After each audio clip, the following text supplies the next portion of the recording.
ഓം നമോ ഭഗവതേ വാസുദേവായ. ഓം നമോ ഭഗവതേ വാസുദേവായ. ഓം നമോ ഭഗവതേ വാസുദേവായ. ഏകാദശ സ്കന്ധത്തിലെ 9-ാമത്തെ അധ്യായം പാരായണം ചെയ്യാൻ പോകുന്നു. അത് 9-മോऽധ്യായഃ. ബ്രാഹ്മണോവാച പരിഗ്രഹോ ഹി ദുഃഖായ യത്തത് പ്രിയതമം നൃണാം അനന്തം സുഖമാപ്നോതി തദ്വിദ്വാൻ യസ്തകിഞ്ചന സ്വാമിഷം കുരരം ജഗ്നു ബലിനോ യീ നിരാമിഷ തദാമിഷം പരിത്യജ്യ സസുഖം സമവിന്ദത. നമേ മാനാവമാനോ സോദനചിന്താഗേഹപുത്രിണാം ആത്മക്രീണാത്മരതേ വിചാരാമീഹ ബാലവത് ദ്വാവേവ ചിന്തയാ മുക്തോ പരമാനന്ദാപ്ലുതോ യോ വിമുഗ്ധോ ജഡോ ബാലോ യോ ഗുണേഭ്യഃ പരം ഗതഃ. ക്വചിൻ കുമാരീ ത്വാത്മാനം വൃണാനാൻ ഗൃഹമാഗതാൻ സ്വയം താനർഹയാമാസ കാവ്യാദേഷു ബന്ധുഷോ തേഷാം അഭ്യവഹാരാർത്ഥം ശാലിന്യഹസി പാർത്ഥിവ അവഘ്നന്ത്യ പ്രകോഷ്ഠസ്ഥ ചക്രുശങ്കാസുനം മഹത്. സാ തജ്ജുഗുപ്സിതം മത്വാ മഹതി വ്രീഡിതാ തതഃ ഭവഞ്ചൈർഗൈകശങ്കാൻ ദൗദൗ പാണ്യോരശേഷയത് ഉഭയോരപ്യബോദ്ഘോഷോ ഹ്യവഘ്നന്ത്യാസ്മ ശംഖയോ തത്രാപ്യാകം നിരവിധം ഏകസ്മാന്നാഭവധ്വനി. അന്നശിക്ഷമിമം തസ്യ ഉപദേശമരിന്ദമ ലോകാനനുചരന്നേതാൻ ലോകതത്വ വിവത്സയാ വാസേ ബഹൂനാങ്കലഹോ ദിഭവേ വാർത്താത്രയോരഭി ഏക ഏവ ഹരേ തസ്മാ കുമാരാ ഇവ കങ്കണ മനയേകത്ര സംയോജ്യാൻ ജിതശ്വാസോ ജിതാസ്തനഃ വൈരാഗ്യാഭ്യാസയോഗേന ധ്രിയമാണ മദന്ദ്രിതഃ. യസ്മിന്മനോ ലബ്ധപദം യദേത ശനൈ ശനൈ മുഞ്ജതി കർമ്മരേണോൻ തത്തേന വൃദ്ധേന രജസ്തമശ്ച വിധൂയ നിർവാണമുപൈത്യ നിന്ധനം. തദൈവമാത്മന്യവരുദ്ധചിത്തോ ന വേദ കിഞ്ചിത് ബഹിരന്തരം വാ യഥേഷു വാരോ നൃപതിം വ്രജന്തം ഈശോഗതാത്മാനദദർശ പാർശ്വേ ഏകച്ഛാരാനികേതക സ്യാതപ്രമത്തോ ഗൃഹാശയ അലക്ഷ്യമാണാചാരൈ മുനിരേകോൽപഭാഷണ ഗുഹാരംഭോതി ദുഃഖായ വിപലശാധ്രുവാത്മനഃ സർപ്പപരകൃതം വേശ്മ പ്രവിശ്യ സുഖമേധതേ ഏകോ നാരായണോ ദേവ പൂർവസൃഷ്ടം സ്വമായയ സംഹൃത്യ കാലകലയ കൽപ്പാന്ത ഇതമീശ്വരഃ ഏക ഏകാദിതീയോ ഭൂതാത്മാധാരോഖിലാശ്രയ കാലേനാത്മാനുഭാവേന സാമ്യം നീതാസു ശക്തിഷു സത്വാദിഷാദിഷു പുരുഷ പ്രധാനി പുരുഷേശ്വരഃ. പരാവരാണം പരമാസ്തേ കൈവല്യ സംജ്ഞിതഃ കേവലാനുഭാവാനന്ദ സന്തോഹോ നിരുപാധിക കേവലാത്മാനുഭാവേന സ്വമായാം ത്രിഗുണാത്മികാം സംക്ഷോഭയൻ സൂചത്യാദോ തയാ സൂത്രമരിന്ദമ. തമാഹുസ്ത്രിഗുണവക്തിം സൃജന്തിം വിശ്വതോമുഖം യസ്മിൻ പ്രോതമിദം വിശ്വൻ യേന സംസരതേ പുമാൻ യഥോർണനാബൃഹൃദയാ ദൂർണാസന്തത്യവക്ത്രതഃ തയാ വികൃത്യ ഭൂയസ്താം പ്രസത്യേവം മഹേശ്വരഃ. യത്ര യത്ര മനോദേഹി ധാരേ സകലം ധിയ സ്നേഹാദ്വേഷാദ്ഭയാദ്വാപി യാതി തത്തൽസ്വരൂപതാം.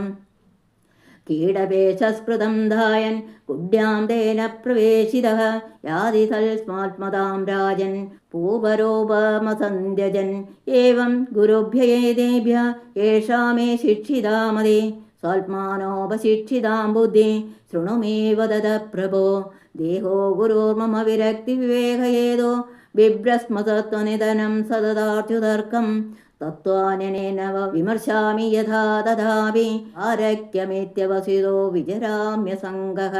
ജായാത്മജാർത്ഥ പശുഭൃത്യപ്തവർഗാൻ പുഷ്ണാനി യത്പ്രിയചികേഷയാ വിതുന്യൻ സാന്തേ സകൃച്ഛമവരുദ്ധതന സദേഹ പൃഷ്ടാസ്യ ബീജമവസീദതി വൃക്ഷധർമ്മ.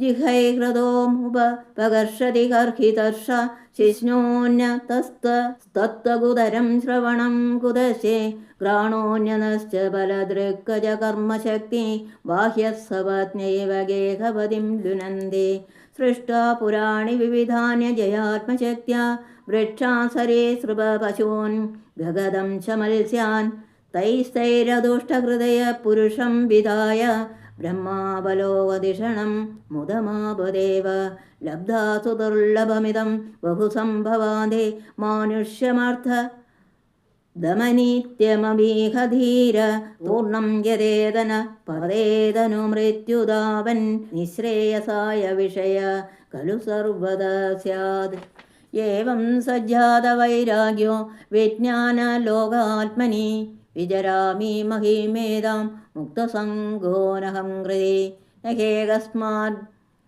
ഗുരോജ്ഞാനം സുസ്ഥിരം സ്യാസു പുഷ്കലം ബ്രഹ്മൈതത്വദ്വിതീയം വൈ ഗീയതേ ബഹുദർഷഭേ ശ്രീഭഗവാനുവാച ഇത്യുക്താ സയതും വിപ്ര ആമന്ത്രാഗഭീരധി വന്ദിതോഭ്യർത്ഥിതോ രാജ്ഞാ യയോ പ്രേതോ യഥാഗതം അവധൂതവച ശ്രുത്വ പൂർവേഷാം ന സപൂർവജഃ സർവസംഗവിനിർമുക്ത സമചിത്തോ ബഭൂവഃ ഇതി ശ്രീമദ്ഭാഗവതേ മഹാപുരാണേ പാരമഹംസ്യാം സംഹിതായാം ഏകാദശസ്കന്ധേ നവമോऽധ്യായः.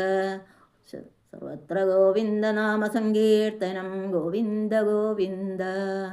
ഹരേ നമ ഹരേ നമ ഹരേ നമ. സർവം കൃഷ്ണാർപ്പണം. ആകൃതി കൊണ്ട് വളരെ ചെറുതാണ് കുരരപ്പക്ഷി.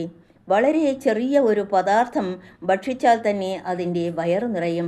അങ്ങനെയുള്ള കുരരപ്പക്ഷിക്ക് ഒരു ദിവസം ഒരു കഷണം മാംസം കിട്ടി. അത് മുഴുവൻ തിന്നു തീർക്കാൻ അതിന് വളരെ ദിവസങ്ങൾ വേണം. വളരെ ദിവസങ്ങൾക്ക് ആഹാരമായല്ലോ എന്നു കരുതി ഒരു ചെറുപക്ഷി പ്രസ്തുത മാംസക്കഷണത്തെ താങ്ങിപ്പിടിച്ച് എടുത്തുകൊണ്ട് തൻ്റെ കൂട്ടിലേക്ക് പറക്കാൻ തുടങ്ങി. അതുകണ്ട് വേറെ ചില പക്ഷികൾ അവർ ഈ മാംസക്കഷണത്തെ കൈക്കലാക്കാൻ വേണ്ടി കുരരപ്പക്ഷിയോട് എതിർത്തു. ആ സാധുപക്ഷി എതിരാളികളിൽ നിന്ന് രക്ഷപ്പെടാൻ വേണ്ടി വളരെ ബുദ്ധിമുട്ടി അങ്ങിങ്ങ് പറന്നു നോക്കി. അതുകൊണ്ടൊന്നും ശത്രുക്കളിൽ നിന്ന് രക്ഷപ്പെടാൻ കഴിഞ്ഞില്ല.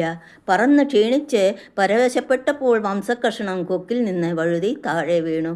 എതിരാളികൾ അതെടുത്തുകൊണ്ട് പോവുകയും ചെയ്തു. അതോടെ കുരരപ്പക്ഷിയുടെ ഉപദ്രവം തീർന്നു. മറ്റുള്ളവർ ആഗ്രഹിക്കുന്ന പദാർത്ഥത്തെ കയ്യിൽ വെച്ചാൽ എപ്പോഴും ആപത്തായിരിക്കും എന്നാണ് ഈ ചരിത്രം കൊണ്ട് ഞാൻ കുരരപ്പക്ഷിയിൽ നിന്ന് പഠിച്ച പാഠം. ഈ ലോകത്തിൽ യാതൊരു ചിന്തയുമില്ലാതെ എപ്പോഴും ആനന്ദിക്കുന്നവർ രണ്ടാളാണ്. ഒന്ന് ചെറിയ കുട്ടി, മറ്റത് ജ്ഞാനസമ്പന്നനായ മഹാത്മാവ്. ഇവർക്ക് രണ്ടാൾക്കും ഒന്നിനെപ്പറ്റിയും യാതൊരു ചിന്തയുമില്ല. അതിനാൽ എപ്പോഴും ആനന്ദ തുല്യന്മാരുമാണ്. മനസ്സിൽ യാതൊരു ചിന്തയുമില്ലാത്തതായാൽ എപ്പോഴും ആനന്ദിക്കാമെന്നാണ് അതുകൊണ്ട് ബാലനിൽ നിന്ന് ഞാൻ പഠിച്ച പാഠം. അങ്ങനെ തന്നെ മറ്റൊരാളോട് കൂട്ടുചേർന്നിരുന്നാൽ എപ്പോഴും ഉപദ്രവമാണ് ഒരു യതിക്കുണ്ടാവാൻ പോകുന്നതെന്നാണ് കന്യകാസുരയുടെ കൈവളയിൽ നിന്ന് ഞാൻ പഠിച്ച പാഠം. രണ്ടാളായാൽ എപ്പോഴും എന്തെങ്കിലും പറഞ്ഞുകൊണ്ടിരിക്കും. രണ്ടിലധികം ആളായാൽ തമ്മിൽ കലഹിക്കുകയും ചെയ്യും. അതിനാൽ എപ്പോഴും ഒരു യതി ഒറ്റയ്ക്ക് സഞ്ചരിക്കണം. ഒരിക്കൽ ഒരു ഗൃഹത്തിൽ അമ്മയച്ഛന്മാർ തങ്ങളുടെ പുത്രിയെ ഗൃഹത്തിലാക്കി പുറത്തെങ്ങോ പോയിരുന്നു. ആ സമയമാണ് ചില ബന്ധുജനങ്ങൾ കയറി വന്നത്. കന്യക അവരെ പുറത്തിരുത്തി അകത്തുപോയി അരി പൊടിക്കാൻ തുടങ്ങി. അപ്പോൾ കൈവളകൾ കിലുങ്ങി ശബ്ദിക്കാനും തുടങ്ങി. ഇത് പുറത്തിരിക്കുന്ന ബന്ധുജനങ്ങൾ അറിയുമല്ലോ എന്നോർത്ത് കന്യക ലജ്ജിതയായി. ഉടനെ ശബ്ദമുണ്ടാവാതിരിക്കാൻ വേണ്ടി വളകൾ ഓരോന്നായി ഊരിവെച്ചു. ഒരു വള മാത്രമായപ്പോൾ ശബ്ദമില്ലാതായി.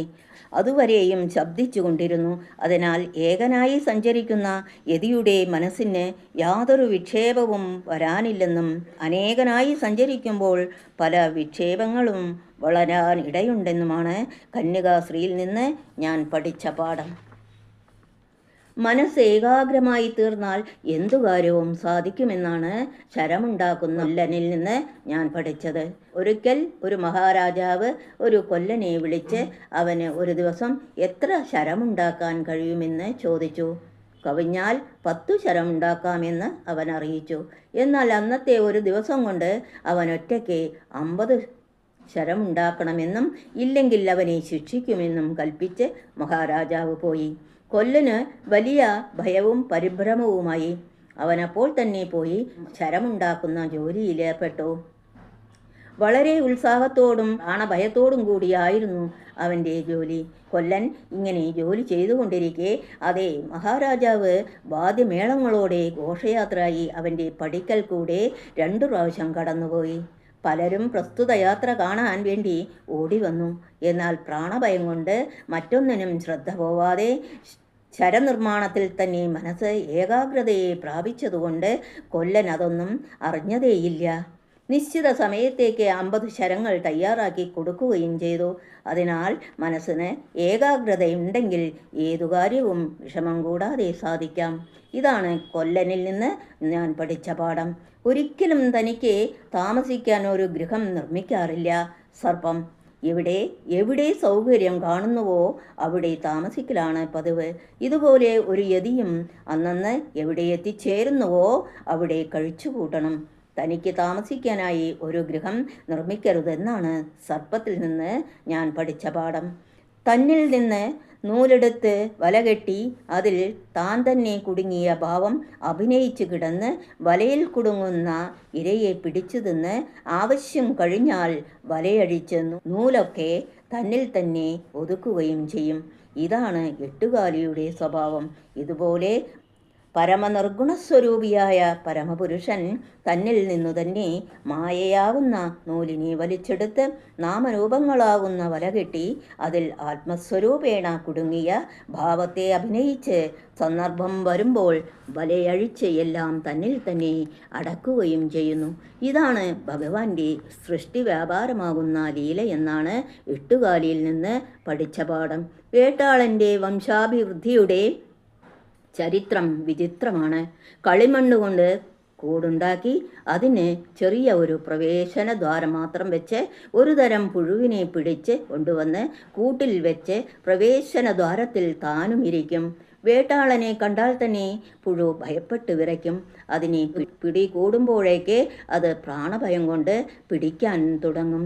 പിന്നെ കൂട്ടിൽ കൊണ്ടുവന്ന് വെച്ച് താൻ അതിൻ്റെ മുന്നിൽ തന്നെ ഇരിക്കുകയും ഇടയ്ക്ക് പുഴുവിൻ്റെ തലയ്ക്ക് ഓരോ ഇടി കൊടുക്കുകയും ചെയ്യും. മരണഭയം കൊണ്ട് ആർത്തനായ കൃമി വേട്ടാളനെ അന്തകനെ പോലെ കാണാനും ഭയപ്പെടാനും ഇടയാവും. തൻ്റെ മുന്നിൽ തന്നെ ഇരുപ്പുറപ്പിച്ച വേട്ടാളനെ നോക്കാൻ പോലും ആ സാധുകൃമിക്ക് ധൈര്യം ഉണ്ടാവുന്നില്ല. കണ്ണ് നല്ലവണ്ണം തുടച്ച് ഭയം കൊണ്ട് വിറച്ച് ആർത്തനായി എങ്ങനെയോ ആ കാട്ടിൽ കഴിച്ചുകൂട്ടുന്നു. ആ സമയത്ത് പുഴുവിൻ്റെ മനസ്സിൽ വേട്ടാളൻ്റെ രൂപമല്ലാതെ മറ്റൊന്നും തന്നെ പ്രകാശിക്കുന്നില്ല. തൻ്റെ പ്രാണഭയത്തിന് കാരണമായ സ്വരൂപത്തെ മറക്കാൻ കഴിയാതെ ഏകാഗ്രതയോടെ ഓർമ്മിച്ചു കൊണ്ടിരിക്കുന്നു. അതിൻ്റെ ഫലമായി കുറച്ചു കഴിയുമ്പോഴേക്ക് ഭാവനയ്ക്കനുസരിച്ച് കൃമി ശരീരം മാറി വേട്ടാള ശരീരമായി തീരും. അത്യന്തം ഏകാഗ്രമായ ഭാവന കൊണ്ടാണ് അങ്ങനെ സംഭവിക്കുന്നത്. ഇങ്ങനെയാണത്രേ വേട്ടാള വംശത്തിൽ സന്താനോൽപാദനം. ഇതിൽ നിന്ന് ഭാവന കൊണ്ട് രൂപം പോലും മാറുമെന്നും രൂപത്തിനും നാമത്തിനും ആസ്പദമായിട്ടിരിക്കുന്നത് ഭാവനയാണെന്നും മനസ്സിലാക്കാം. എന്നാൽ ഏകാഗ്രമായ ധ്യാനം കൊണ്ട് ജീവൻ ജീവത്വത്തെ വിട്ട് ഈശ്വരനായി മാറും. ഇതാണ് ഞാൻ വേട്ടാളനിൽ നിന്നും പഠിച്ച പാഠം. ഇങ്ങനെ 24 ഗുരുഭൂതന്മാരിൽ നിന്നും പഠിച്ച പാഠങ്ങളെ വഴിക്ക് വഴിയായി ഞാൻ പറഞ്ഞുവല്ലോ. ഇനി ഈ ശരീരം കൂടിയും എൻ്റെ ഒരു ഗുരുവാണെന്ന് പറയണം. ശരീരത്തിൽ നിന്നും ചിലതെല്ലാം ഞാൻ പഠിച്ചിട്ടുണ്ട്, അതിനെയും പറയാം. സ്വത്വവൃദ്ധിയും ആരോഗ്യവുമുള്ള ഈ പുണ്യശരീരം വിഷയഭോഗങ്ങൾക്ക് ഉള്ളതല്ല, ആത്മസാക്ഷാത്കാരത്തിന് ഉള്ളതാണ്. ഏതൊരു ശരീരത്തിൽ ഇരിക്കുമ്പോഴും വിഷയഭുക്തി തടയപ്പെടുന്നില്ല. എല്ലാ ശരീരങ്ങളെ കൊണ്ടും ജീവൻ വിഷയഭോഗങ്ങളെ അനുഭവിക്കുക മാത്രമാണ് ചെയ്യുന്നത്. എന്നാൽ മനുഷ്യ ശരീരം ഭക്തിജ്ഞാന വൈരാഗ്യങ്ങളെ സമ്പാദിച്ച് ആത്മസാക്ഷാത്കാരം പ്രാപിക്കാനുള്ള ഉപകരണമാണ്. അതിനു വേണ്ടി തന്നെ ഉപയോഗിക്കുകയും വേണം. ഇതാണ് ശരീരമാവുന്ന ഗുരുവിൽ നിന്ന് ഞാൻ പഠിച്ച പാഠം. പ്രായേണ ഒരു ഗുരുനാഥനിൽ നിന്നു മാത്രം ജ്ഞാനം പൂർണ്ണമായെന്ന് വരില്ല. അതുകൊണ്ടാണ് ഞാൻ അധികം ഗുരുനാഥന്മാരെ വരിച്ചത്. പറയപ്പെട്ട ഗുരുനാഥന്മാരിൽ നിന്ന് ഞാൻ പഠിച്ച പാഠങ്ങൾ മറ്റുള്ളവർക്കും പഠിക്കാം. എന്നാൽ എനിക്ക് കിട്ടിയ ജ്ഞാനം അവർക്കും കിട്ടും. ഇത്രയും പറഞ്ഞ് ആ അവധൂതവര്യൻ എങ്ങോ പോയി. യദുചക്രവർത്തി ഈ ജ്ഞാനം കൊണ്ട് തന്നെ മുക്തനാവുകയും ചെയ്തു. ഹേ ഉദ്ധവ, ഈ ഇതിഹാസത്തിൽ നിന്ന് താൻ തന്നെയാണ് തനിക്ക് ഗുരുവെന്ന് മനസ്സിലാവുന്നില്ലേ? ഓം നമോ ഭഗവതേ വാസുദേവായ. ഓം നമോ ഭഗവതേ വാസുദേവായ. സർവം കൃഷ്ണാർപ്പണം.